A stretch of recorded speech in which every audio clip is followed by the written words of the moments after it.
for today's coronavirus briefing. I'm joined to my left by Dr Nikki, Kanani, Director at NHS England, and on my right, Dr Mary Ramsay, Head of Immunisation to Public Health England.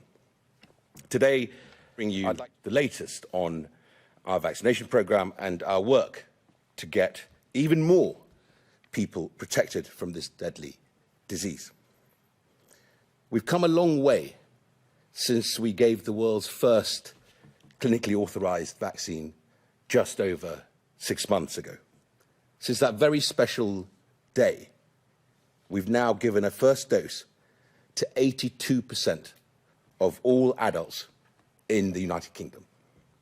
And today, I can confirm we've reached the milestone of 3 in 5 of all adults getting the protection of a second dose. Because we've been able to move at such a pace, any adult in the UK can now book their first dose.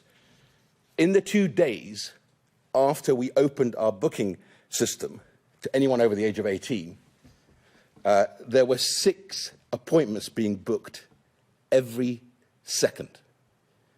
And I've been absolutely thrilled to see videos of young people coming forward at some of our major vaccination events last weekend, and I'm sure they'll be doing the same this coming weekend.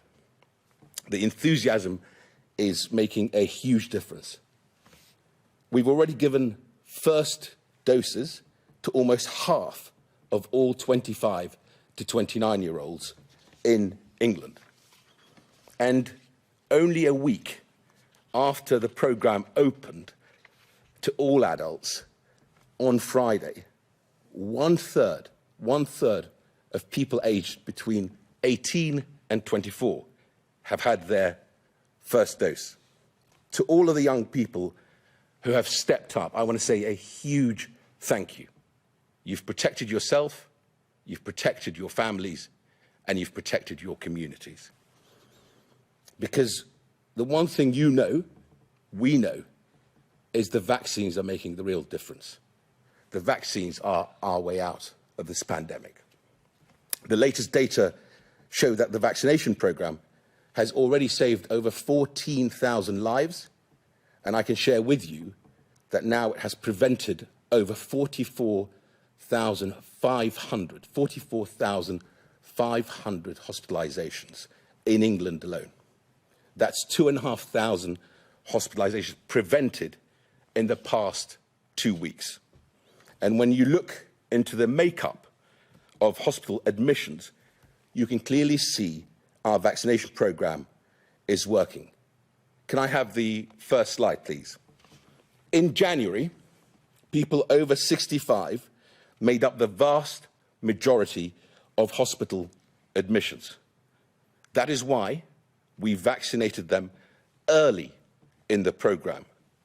If you look at the most recent data, they show that now they make up less than a third.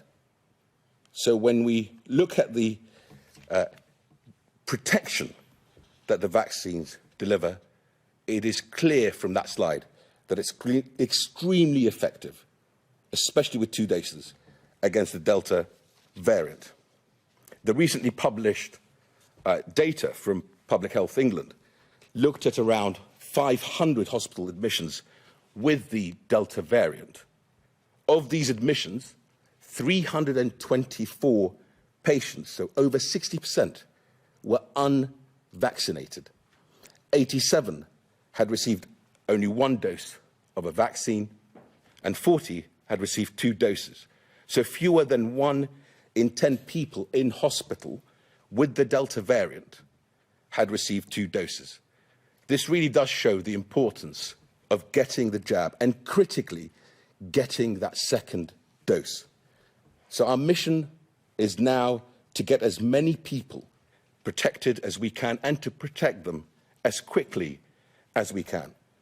Last week, we took the difficult but I think essential decision to pause step 4 in our roadmap for 4 weeks with a review of the data after 2 weeks, and we will absolutely have that review and share the data with the nation. We're going to use these 4 weeks to give our NHS that bit more time so that we can get those remaining jabs in arms of those who really do need them. So let me give you an example of why it is so important. 2 weeks ago, there were over 2 million people over the age of 50 in England who'd had a first dose but not their second dose. Now, that number, 2 weeks later, is 900,000, down from 2 million to 900,000. This pause has saved thousands of lives and will continue to do so by allowing us to get more of the second doses into arms of those most vulnerable to COVID before the restrictions are eased further. We've also reduced the interval from first to second jab for over 40s to 8 weeks. And I would urge everyone watching, if you are over 40, come forward and have your second jab.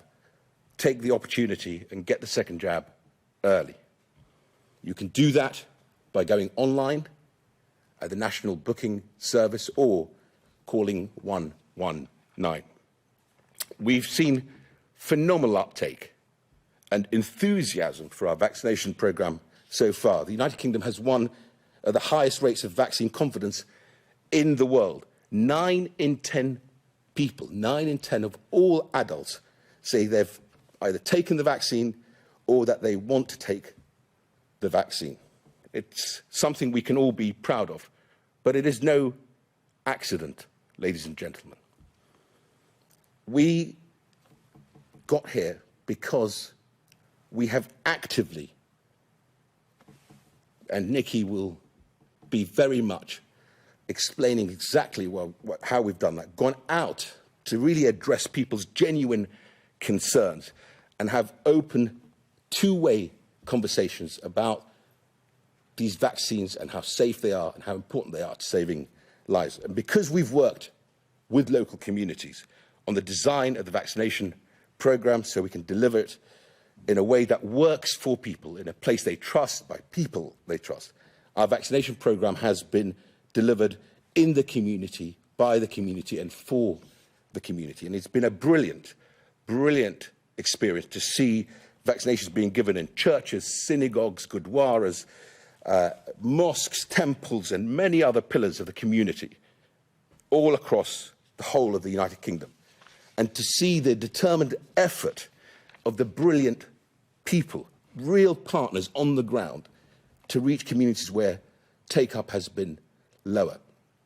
This concerted community-led effort, I believe, has truly paid off, and we're seeing real positive results. So if you look at the latest data from the Office for National Statistics, the ONS, vaccine hesitancy has halved in the past few months among black and black British people since February. And it's halved among Asian and Asian British people too in the same period. This is real progress, but we know there's much more to do. As we look to tackle and take on those final steps, those hard yards on the road to recovery, we need to make sure as many people are protected as possible. So we're intensifying, doubling down our efforts to get more people to come forward. And we're seeing real results in places like Bolton and, of course, in the Northwest and elsewhere. We're honing in on areas where uptake is lower. For example, in London, where the percentage of first doses is slightly behind the other areas in the United Kingdom. The London team is doing an incredible job. And I can confirm today that we're supporting them. We're supporting them with a London summit that will take place on Friday, bringing together senior officials, the NHS in London, the Mayor of London, clinical experts and community leaders from across the capital, so that we can see what has worked and how we can learn from it and scale it, and of course focus on how we make sure we really do boost that crucial uptake in the crucial few weeks before the 19th of July. Thanks to our vaccination programme, our incredible NHS, this country is getting a little bit safer every day. Whatever your age, whatever your background, the vaccine will protect you, it'll protect your family and all the people that you care about. So please come forward and get both doses so we can take that final step on the road to recovery. Thank you. Now I'm going to hand over to Dr Mary Ramsay to just take us through the latest data, and then we'll hear from Nikki Kanani. Mary. Thank you. I just wanted to start, obviously, by reaffirming what Minister has said, that the scale and pace of the programme has been very impressive, and I too want to add my thanks to the NHS for delivering that. And I also want to thank my colleagues in public health across the country who, as part of that public health system, have supported the NHS in reaching out to those communities so that we can achieve the very high and impressive levels of coverage that we have. I do also want to thank my colleagues in Public Health England who have, with other scientists across the country, been analysing the data on the Delta variant so that we can really inform ourselves how best to take forward the roadmap. And our own data now shows very clearly that the vaccine protects against the Delta variant, particularly against hospitalisations and serious complications, with over 90% protection from 2 doses of either vaccine. So the message is clear that people need to come forward and get their second dose, and their first dose, obviously, but their second dose too. It's very important to complete the course. I would also like to use this opportunity to just remind people that there are other effective life-saving vaccines available on the NHS. And during lockdown and during the pandemic, there has been some drop-off in the uptake of some of those vaccines. So this is an opportunity, I think, as we come out of this pandemic, for people to think again about the vaccines that they might have missed out and come forward. In particular, people leaving school need to make sure they've had their meningitis jab before they go either to university or start work this summer. People in their 70s may have missed out on their shingles vaccine, so they should be starting to come forward this winter. And we know that some babies are behind on their 6-in-1 and MMR vaccine, which is really very important for them to catch up to. The school immunisation programmes in particular have struggled because schools have been closed so much. And so our school immunisation teams are doing a brilliant job in trying to reschedule appointments so that people can get some of those life-saving vaccines like the HPV vaccine, which protects against cervical cancer. So I strongly encourage people who've missed out for whatever reason to make sure they get an appointment and come forward. And obviously, looking ahead to winter, we will be launching our flu programme in not so far away now. And obviously, if you are offered the flu vaccine, I would encourage you to come forward to avoid the potential double danger of having flu and COVID. I'm now going to take you through some of the latest data, if that's OK. Could I have the first slide, please? So this figure, I'm sure, will be familiar to people. It shows the number of cases of COVID confirmed positive tests each day across the UK. And you can see that the numbers have been increasing since early June, in line with the increased transmission of the Delta variant. However, the numbers are much lower than they were during the second wave early this year. And we're running at around about 10 to 11,000 cases per day at the moment. There's a very high figure today, which I think is largely contributed by some surge testing that's been going on in Scotland. So sometimes these figures do go up for good reasons, as well as other issues. But I think the next graph, the next slide, if we can go on, shows you what's happening to hospitalisations. And you can see that the number of hospitalisations is rising, but at a very much slower rate than we're seeing of the cases. So I think this is showing us the evidence that the vaccine is working and it's breaking the link between cases of infection and hospitalisations. And if we move on to the third graph, which is showing you the numbers of deaths, well, although every death is a terrible tragedy, the numbers are so small on this graph that you can't even see any increase. So again, suggesting that the vaccination programme is really helping to prevent the severe illnesses and the hospitalisations and the deaths from COVID. And the final slide is perhaps the most positive one, which is just showing you the rate of increase in the number of people receiving vaccine. So we're now up to 43.4 million people who've received a first dose. And of these, 31.7 million adults have received a second dose as well. And you can see the rate of increase in the second dose is catching up on those first dose, just as we have recommended. So I think that's really a very a positive note to end on. So I'll hand back to you. Thank you very much, Mary. And it's all about getting that second dose. Nikki. Thank you. And that last slide is so heartwarming, actually. Remember that it was only last week, thanks to the incredible efforts of not just our NHS staff, but our local authority staff, our public health teams, but also incredible tech and data teams and supply teams who, behind the scenes, have meant that our NHS COVID vaccination programme has been the most successful vaccination programme, the biggest vaccination drive in health history. It was only last week that we opened to every adult in England. And what that meant is that anybody, wherever they live, whoever they are, if they are over the age of 18, they are eligible for a vaccine. And you can now book to have your life-saving vaccine either online or you can wait to be contacted. But please don't miss this incredible opportunity. We've now delivered more than 63 million vaccinations since the first person in the world was vaccinated by the NHS, Maggie Keenan. And some of you will remember that really historic day.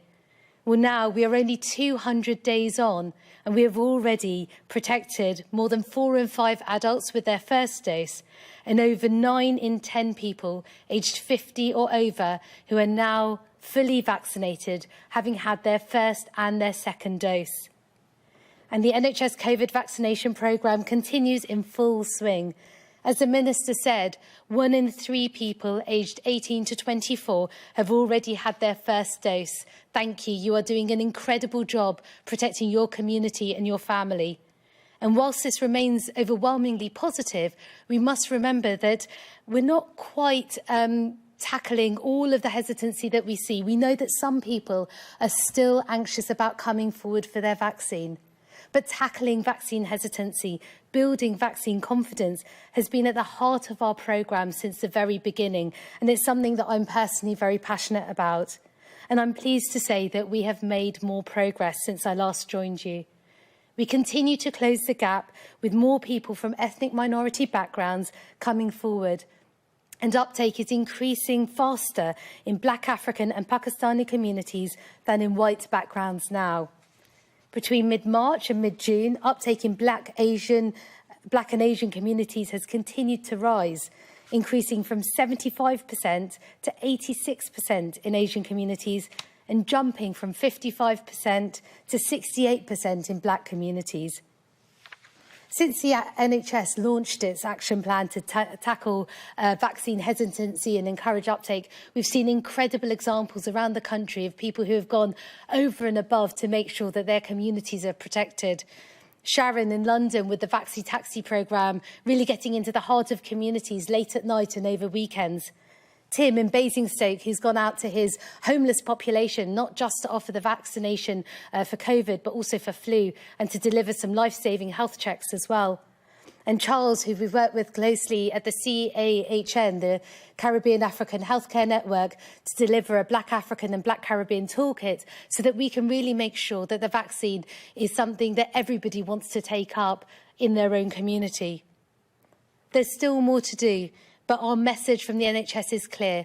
It is never too late to come forward and take up your vaccine. Your vaccine has a name on it. It is for you, and it is an evergreen offer. So as soon as you feel able, come forward and we will vaccinate you.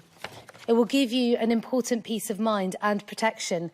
And over this weekend, all of our staff and volunteers will be gearing up for a weekend of walk-ins, making sure that in every part of the country it is easier than ever before to get your vaccination. And on the advice of the JCVI, the NHS is proactively contacting everyone who are 40 and over to bring forward their second dose to 8 weeks. Please make sure that when you get that call, you take up that second dose at 8 weeks, because we want to protect you as quickly and as safely as possible. As I said, more than 4 in 5 are now fully vaccinated, giving people the maximum possible protection from coronavirus. But if you're contacted to do so, please bring forward your appointment and get that protection as soon as possible. Getting vaccinated is the most important thing that you can do for you and your family and your community.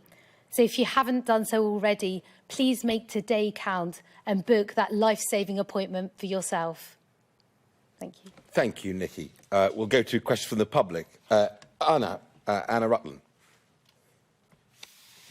Statistically, current figures published state that most people going into hospital now are unvaccinated.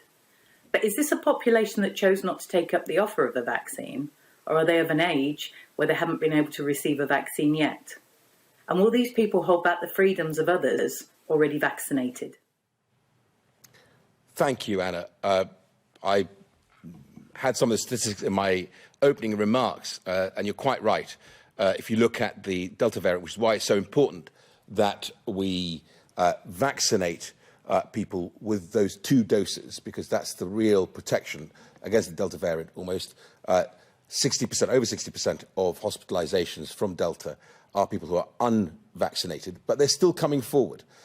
Now, the difference this time, because of the vaccines, so in January we were seeing 70% of hospital admissions being people over the age of 65, and then 30% under. That number has flipped the other way, and so it is a combination of people who still, nevertheless, so there's still 30% who are over 65 that need that double protection, and they're still coming forward. When I went through the data with the operational team this week, in the last few days, we're still getting 70,000 people coming forward who were eligible, hence why Nikki's point about the offer being evergreen, and they just hadn't come forward. The walk-ins, the ability to make it much easier for people to, whether it's a mobile vaccination sites or the vaccine taxis or the buses, those people need that protection, and we keep going at pace to make sure that we protect the whole country, because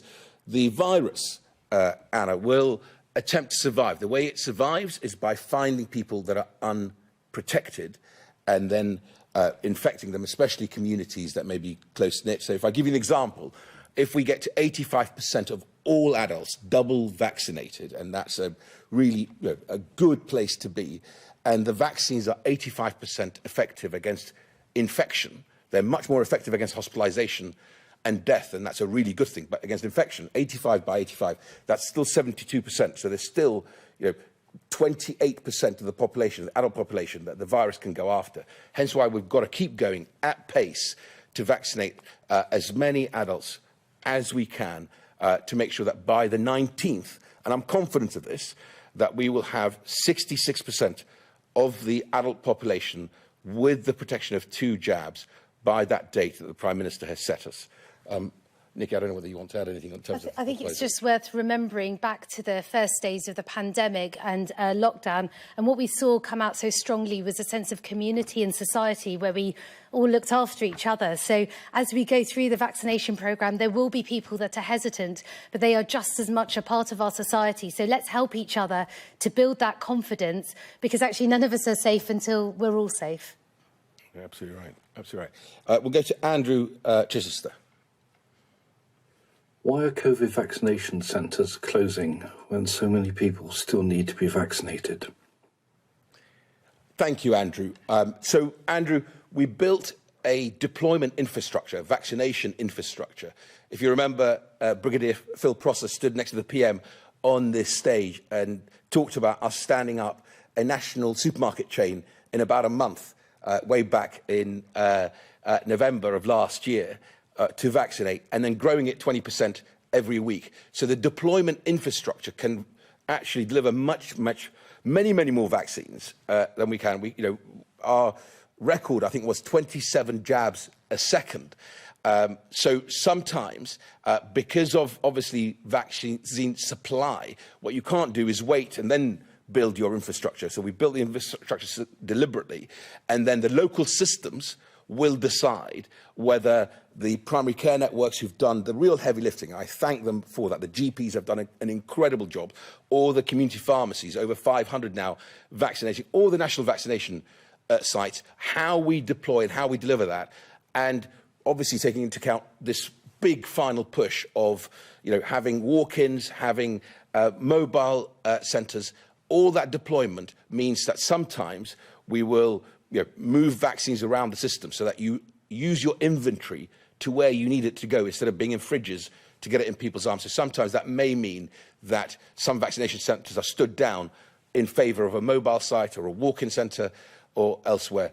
Nikki, you've been absolutely central to the primary care effort on this. Of course, yourself vaccinating. I've had the pleasure of vaccinating. My general practice teams and pharmacy teams have done an incredible job, just keeping going. And I think just to add to what the Minister's described, often it's not that centres are closing, it's that staff are busy vaccinating in other centres, or indeed are members of a clinical team doing other parts of their day job. And it's a good reminder the NHS workforce has kept delivering on this vaccination programme. We've delivered every target that has been set us, but also we need to look after our workforce as well. So if you're out and about at vaccination centres getting your vaccine, please remember to thank the staff that are there. They are doing a phenomenal job.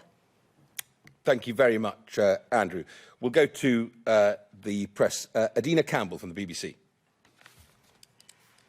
Thank you, Secretary of State. First of all, if I could ask you about vaccine take-up rates within our ethnic minority population. Latest data shows you're less likely to have had a vaccine if you're black, and take-up rates within those communities are much lower. Now, despite a number of government, public health and social media campaigns, it's clear there is still some reluctance out there. Is it time to take a new approach? And if I may ask a follow-up question about the changing Delta variant, the most commonly reported symptoms being headaches, runny nose, a sore throat. Should the government websites be updated to reflect these updated symptoms? Thank you, Adina. And you ask a really important question around, how do we make sure that Black and Black Afro-Caribbean communities have that confidence in the vaccination programme? And I looked at the data before coming on today. If you look at the uptake amongst phase one, and that's where you're absolutely right to say, if you look at the data and you index on ethnicity and, of course, income, then Black and Afro-Caribbean communities have effectively trailed behind, say, the white community. Since the 1st of April to date, the additional uptake in the white communities is about 3%. Now, that's starting from a very high level, and therefore that 3% is good going.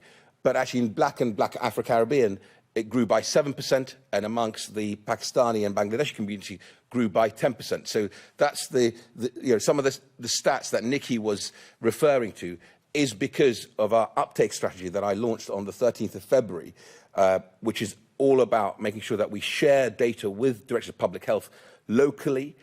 We make sure that we give them the resources to be able to have community champions. £23 million went into that to give them the GPs the ability, because we made the contracts more flexible to be able to hold pop-ups and some of the other sites, extending hours for people to come forward, having vaccines in places that people are familiar with and they trust. And all of that is working, and there's more to do.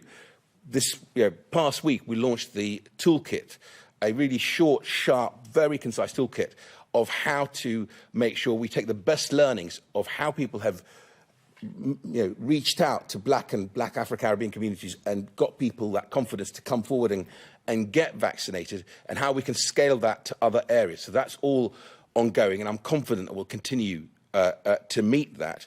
On the Delta variant, I think it's important that we make sure we always update our information and Nikki will say something around this in terms of what the symptoms may be. The most important thing to remember is please come forward and get your second jab if you are over 40. Make that appointment in 8 weeks, not 12 weeks. And then, of course, those who now are eligible for their first dose, anyone over the age of 18, to come forward and get your first dose as well, because that also offers you quite high levels of protection, not against the infection as much as double dose, but certainly against serious illness and hospitalisation with the one dose. Nikki. Thank you. I mean, all I'd add about uptake is that every conversation counts. We have to keep going. We owe it to local communities to spend that time to make sure we build confidence. And every time I'm in surgery, I have a conversation where somebody tips from saying no to maybe or maybe to yes. And that's what makes a difference. And sometimes we see huge increases week on week, and sometimes they're smaller. But every single vaccine we give is another person protected. And there was a lovely story at the weekend where somebody who was in her early 20s brought her grandma in who hadn't been vaccinated because she had the confidence, and she brought along that confidence. And her grandma was then able to be protected from an ethnic minority background. And I think we'll see more of that as well as younger people take up that really key responsibility that I know they feel, that they want to make sure that their communities are protected. I'm sure Mary will want to speak a bit more about the Delta variant and the symptoms, though. Yes, so I mean, I've seen the data you talk about that suggests that there may be a slightly different symptom rate with Delta. I'm not that convinced personally myself yet. I think one of the problems with these very common symptoms is they're quite difficult to convincingly link to the infection. But I think the key message is that people are being tested without symptoms, and that's because we know that this infection causes asymptomatic disease quite commonly. And a lot of our testing now is being done in asymptomatic people using lateral flow devices, etc. So I don't think there's any evidence that we're missing cases, more with this variant than we are with the other variants that preceded it. So, I mean, the main message is really about, obviously keeping the hands, face, space, the air, and if you do have symptoms and you're in any doubt, then come forward and get tested. But you can get tested in the absence of symptoms as well. So obviously that's all important as part of our drive to make sure we can kind of stop people spreading the infection. But the single most important thing, of course, is the vaccination programme. Emily Morgan, ITV. Thank you very much. You've been trying to persuade people from certain communities to be vaccinated for months now, and there will always be some people who simply won't get the vaccine. At what point will you accept that, and how do you propose to protect them? Thank you, Emily.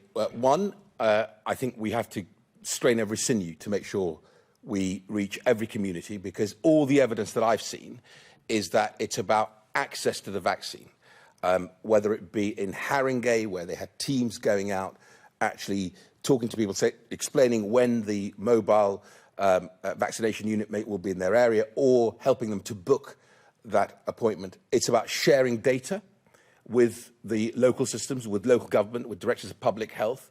And then it's about those conversations that Nikki spoke to. I'll never forget when Nikki was, right at the beginning of this programme, was vaccinating in one of our residential care homes for the elderly.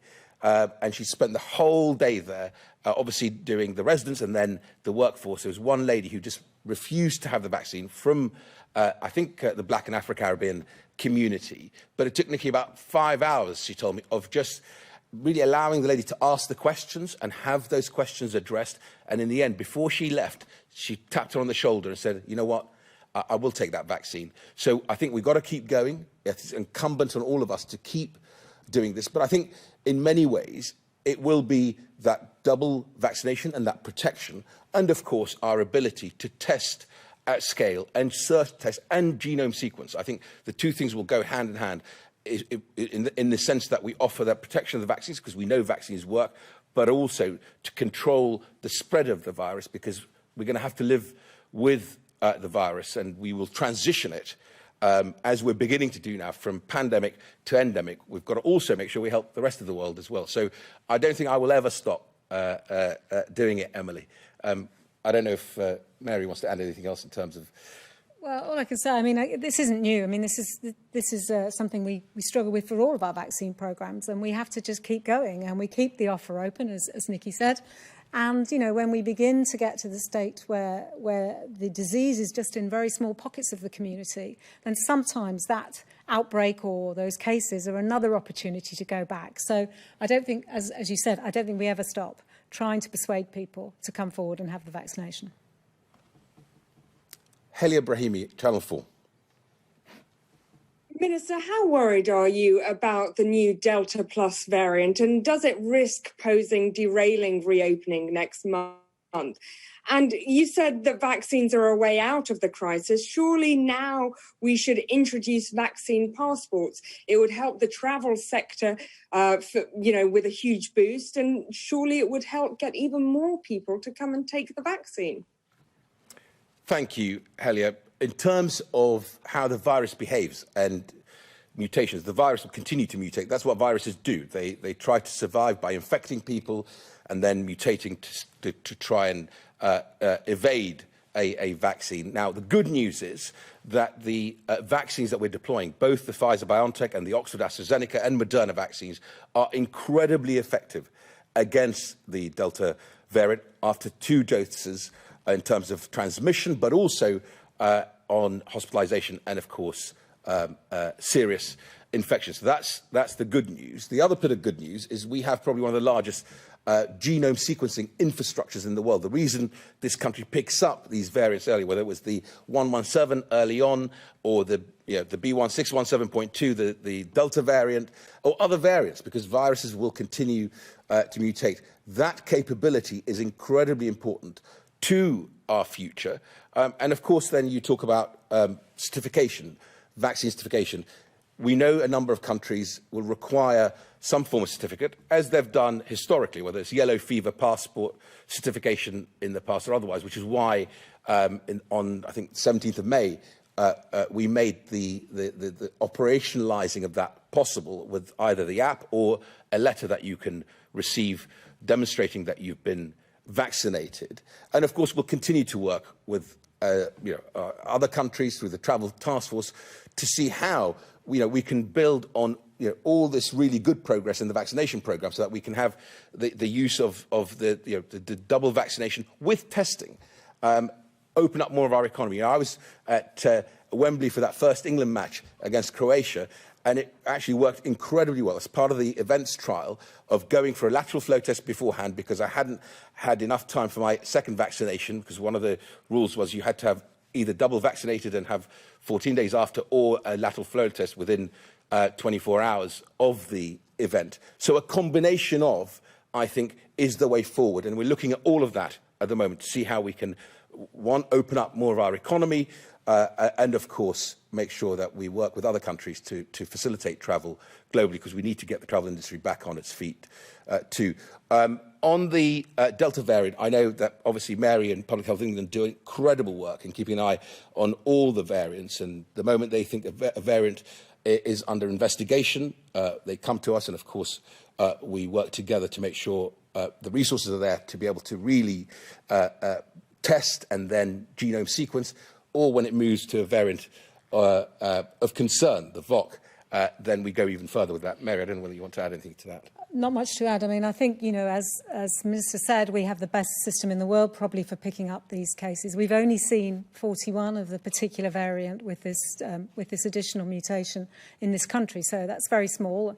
And we are obviously around those cases, we will do enhanced testing and enhanced follow-up. So I think we're on top of the situation. I think we continue to be vigilant.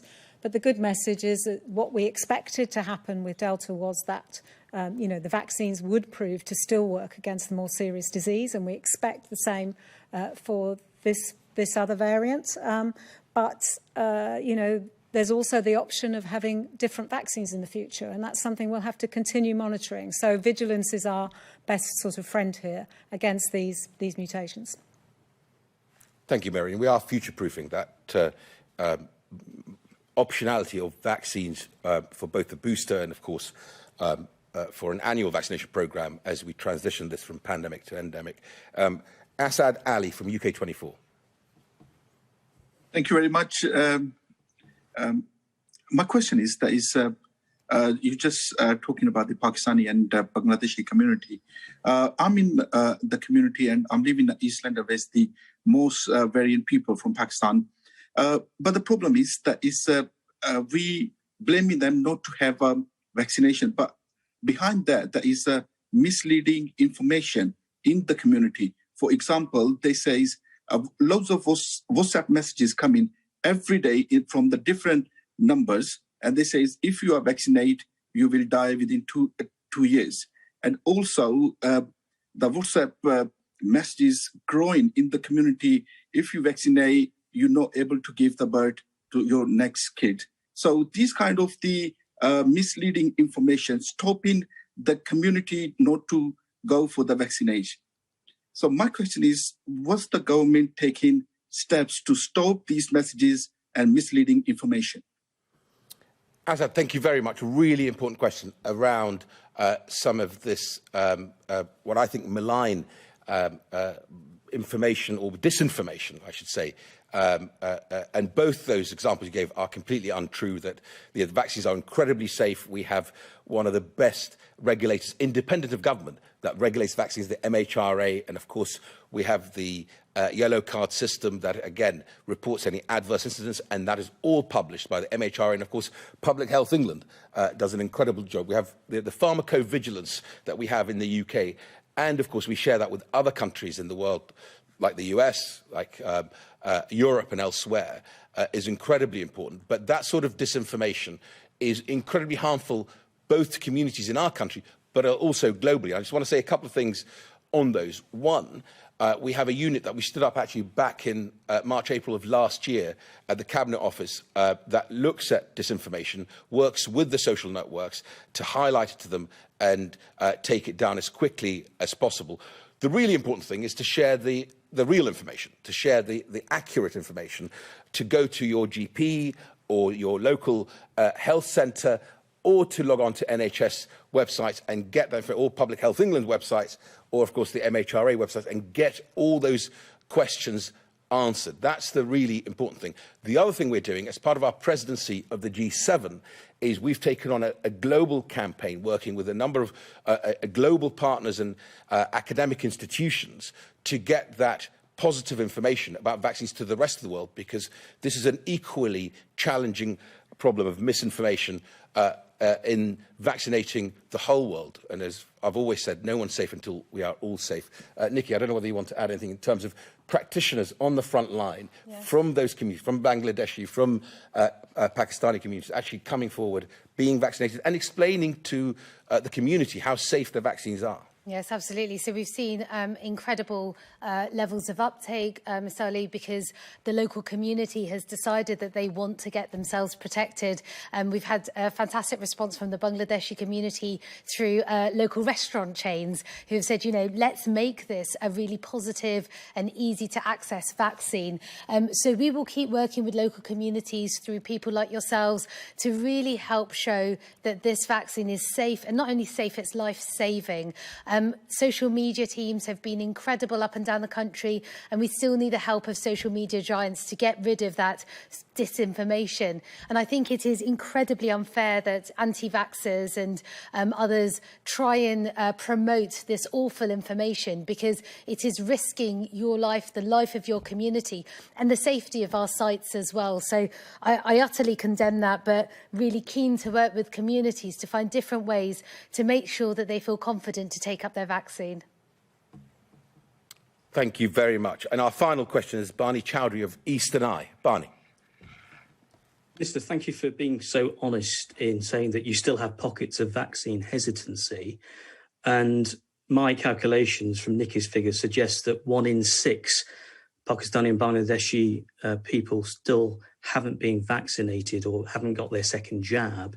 So why is the government failing to reach these communities 6 months after the start of the programme? And Nikki, you said that you're going into mosques and restaurants, but what else specifically are you doing to try to reach those hard-to-reach communities, those vaccine deniers, to actually get a second jab?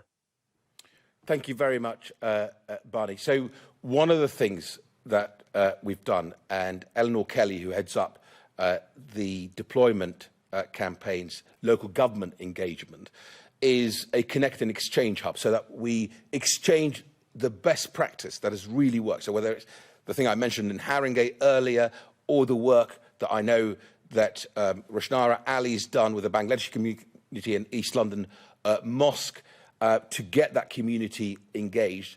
And how do we scale it? So is it a pop-up in Brent Mosque, which I visited? Then we should be able to repeat that in black churches or in community centres and elsewhere. We did a tremendous thing with Hackney, with Diane Abbott, where the Haredi Hasidic Jewish community, where on a Saturday night we went in, it was the people they trusted, the Hatzola first responders from the community. They trusted them, so we empowered them. The NHS gave them the resources to be able to hold that vaccination site on a Saturday evening, and the Hatzola actually did the sort of the communication, the marketing to the community, and we had 364, I think, Haredi Hasidic Jewish members of the community coming forward to get vaccinated, and some Muslim families also who trust the Hatzola came forward and got vaccinated. So what we're doing is learning from what works, whether it's the Haringey example of teams going and literally helping people book in, or the walk-in clinics, advertising the actual walk-in clinics where you don't need to have your NHS number available to you, can still get that vaccination. We've seen that in parts of London, in Chinatown. A vaccination bus went in, and I think they got over 500 people who were eligible in phase 1 who hadn't come forward and been vaccinated, came out and actually got the vaccination. So it's that access to the vaccine that's making the real difference. And you're right, it is hard. This is not easy, but I think it's incumbent on all of us to take what works and really scale it between now and the 19th of July so that we protect as many people. And of course, we won't stop there. We'll keep going to make sure that everyone who's had their first dose gets their second dose, and we protect as many people. The great news is that actually, if you look at our place in the world, over 90% of all adults, and I mentioned it in my earlier remarks, in the United Kingdom say they will absolutely have a vaccine, or very likely to have a vaccine, or have already been vaccinated. That is the highest in the world, and we've got to make sure we reach them. Nikki. Thank you. Can I just start by saying thank you to yourselves at Eastern Eye and Gauravi Gujarat and the wider media family. My grandparents have, my grandfather has dementia, my grandma is hard of hearing.